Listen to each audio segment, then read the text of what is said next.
Assalamualaikum warahmatullahi wabarakatuh ya. Waalaikumsalam warahmatullahi wabarakatuh. Silakan. Saya mau nanya ya. Sekalian Silakan. ya, alhamdulillah bisa ngomong langsung sama Bu ya. Alhamdulillah. Masya. Gini Bu ya, saya punya teman. Ya udah 6 tahun nggak dinafkahi sama suaminya. Gara-gara suaminya nggak suka sama dianya karena gini loh ya Bu ya. Karena dia sudah berumah tangga 21 tahun. Iya, dikaruniai 2 anak perempuan. Sebentar. Terputus suaranya. Sebentar, gimana? Sahabat Anda punya suami? Sahabat Anda udah keluarga 21 tahun. Sebentar. Gimana? Sahabat aku sudah keluarga 21 tahun. Sudah berkeluarga 21 tahun. Iya, sudah berkeluarga belum 1 tahun, kenapa? 21 tahun? 21 tahun. Jadi pelan-pelan mungkin, karena mungkin kuping saya ini agak kurang jadi pelan-pelan. Berkeluarga 21 tahun. Jadi bukan salah di Anda, saya yang salah. Saya ini. Silakan. 21 tahun. Nah, dikaruniai 2 anak perempuan. Yang pertama dikaruniai 2 anak. Yang pertama perempuan, yang kedua itu inginnya sang suami itu laki-laki, ternyata lahir perempuan juga. Nah terus bareng lahir perempuan, sang suami itu tidak suka, langsung sang istri itu dipulangin ke rumah rumah orang tuanya. Sebentar. Karena punya anak perempuan lagi, istrinya dipulangkan ke orang tuanya? Iya. Enggak dinafkahi sama sekali sejak lahir sampai 6 tahun. Innalillah. Baik.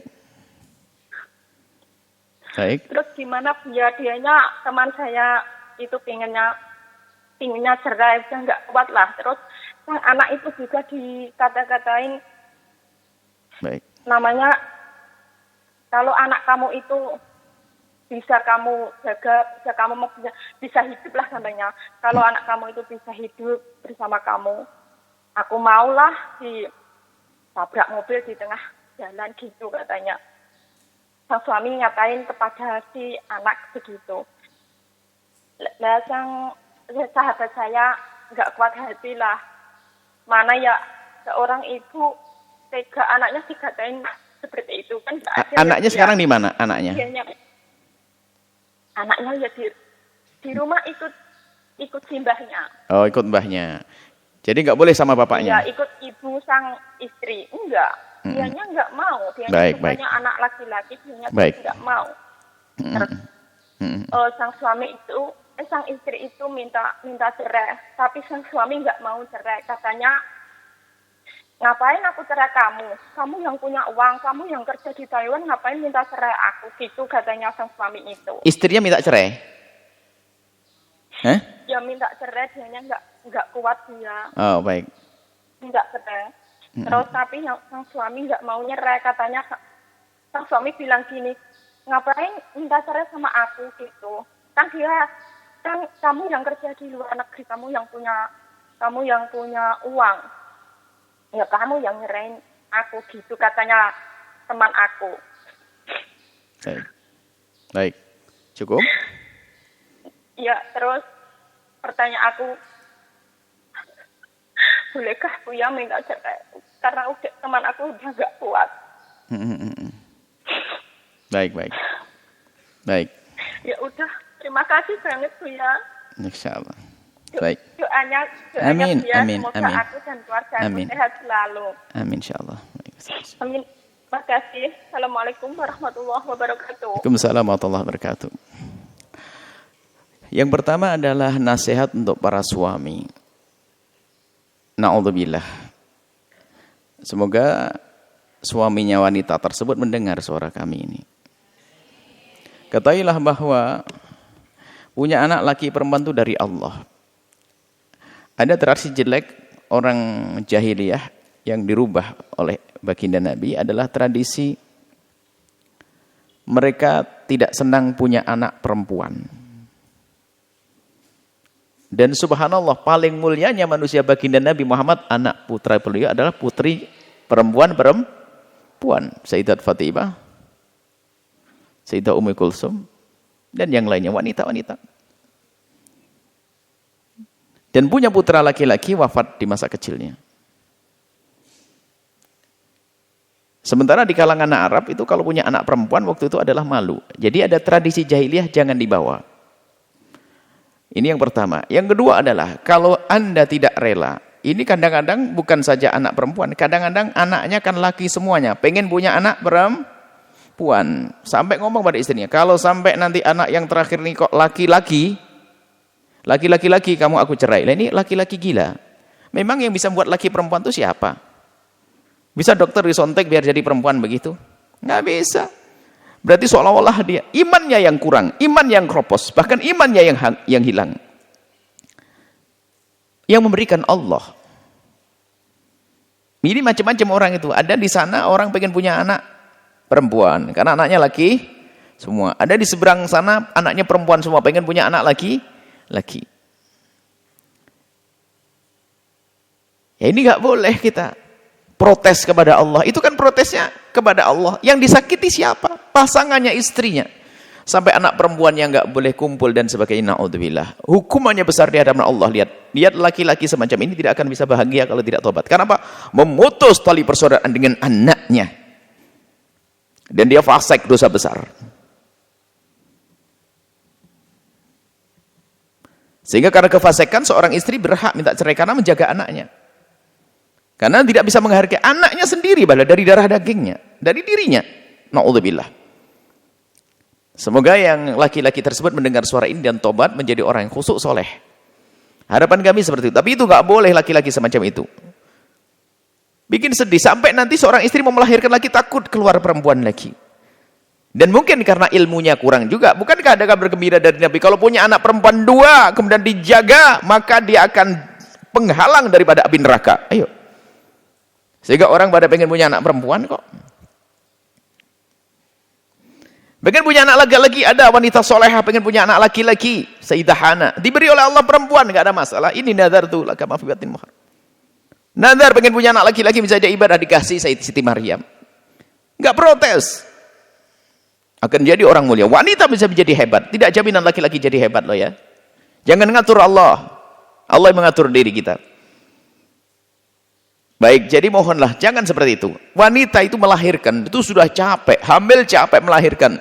Keluar tidak sesuai dengan keinginan suami lalu dimarahi itu. Apa? Ini. Saya mohon maaf, otaknya di mana ini? Hah? Cara berpikirnya gimana laki-laki semacam ini? Keluar laki-laki lagi. Astagfirullah. Mana cinta itu anaknya. Bahkan dia suatu ketika bakal menggendong dia. Yang bakal merawat dia. Allah. Jadi yang lemah kalau ada laki-laki semacam itu adalah pertama imannya, yang kedua adalah akalnya. Sama batinnya, tiga-tiganya rusak semuanya. Wong anaknya. Dari istrinya yang hasah dan yang dinikahinya, anaknya sambung kepada dia sampai kapanpun. Tolong sadar jika ada. Ini bukan seperti yang ditanyakan saja. Ada di tempat lain semacam itu. Yang disalahkan istrinya.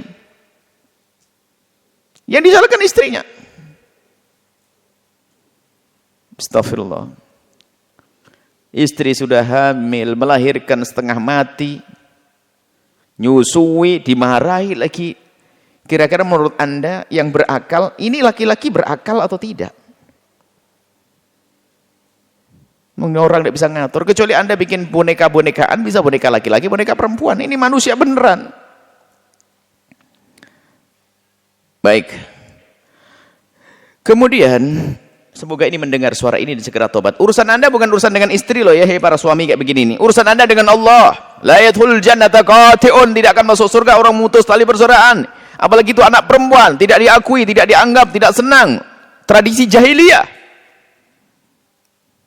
Neraka menantimu sebanyak apapun ibadah yang kau lakukan. Kau protes kepada Allah. Hati-hati, ini sedikit keras kami sampaikan karena memang bukan pertanyaan, bukan ini saja, bukan dari pertanyaan ini saja, ada yang lainnya. Kasus-kasus serupa. Subhanallah. Sehingga apa? Istrinya pun sudah kurang indah dengan suaminya. Karena apa? Ya hilang rasa cintanya sudah. Kalau sudah hilang rasa cinta, ini muqaddimah kehancuran. Pikiran aneh-aneh. Kedoliman-kedoliman akan datang setelah itu. Na'udzubillah.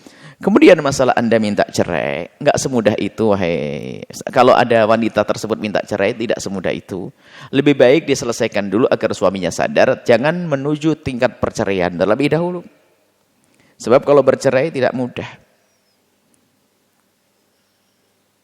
Tidak gampang setelah menjanda itu, belum tentu aman. Na'udzubillah. Dan di saat keputusan bercerai, karena suaminya fasik benar, nggak mengakui anak, zalim kepada anak dan sebagainya, khawatir nanti punya anak lagi, perempuan lagi, dibegitun lagi, Anda akan hidup dengan was-was. Maka boleh Anda minta cerai kepada suami, tapi dengan catatan Anda sudah pertimbangkan, pikirkan lagi. Bahwasanya di saat bercerai nanti, selagi masih belum punya pasangan lagi, Anda terbebas daripada godaan iblis, urusan syahwat Anda. Muqaddimah zina atau zina. Na'udzubillah. Banyak wanita setelah menjanda tak taunya kepleset dalam zina. Maka sering kami sampaikan, kalau punya suami jahat suka nempeleng setiap hari, tapi masih terpenuhi kebutuhan pribadinya, itu sangat jauh lebih bagus karena ditempeleng, tidak dosa ditempeleng. Yang dosa yang nempeleng. Jauh lebih bagus daripada setelah itu, daripada menjanda lalu berzina yang hina dan dina. Na'udzubillah. Maka kalau ingin bercerai, pertimbangkan dulu adalah setelah perceraian itu Anda mampu tidak? Takut kepada Allahmu sebesar apa? Kalau ternyata khawatir, biarkan saja dengan keadaan semacam itu sambil ya menunggu, tapi mohon kepada Allah. Tapi ingat, sebelum mengambil langkah cerai,